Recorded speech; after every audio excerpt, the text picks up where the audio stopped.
由細到大，大人都話想有成績就要捱夜捱到盡。我哋從來冇學過，原來點樣好好休息都係好重要嘅。數據顯示，香港有超過58%嘅青少年睡眠不足。學生以為唔瞓覺係努力嘅表現，但其實咁樣係透支緊大腦嘅潛能。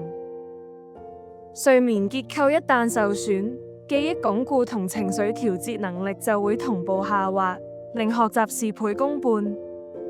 要真正解決呢個根源問題，我哋需要更科學嘅管理方法。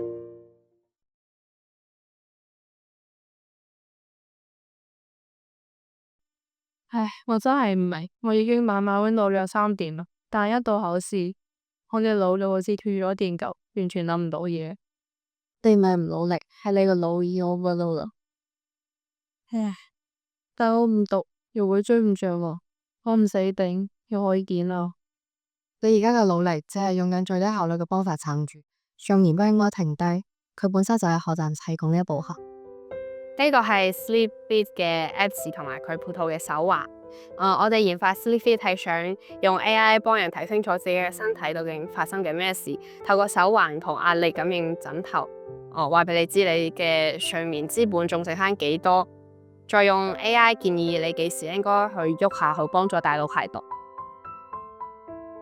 哇！即係佢會幫我決定今日係應該繼續溫習，定係話去跑下步放鬆下？唔係話讀得越耐就會越好嘅。冇錯，科技就係要幫學習同運動變得更加科學。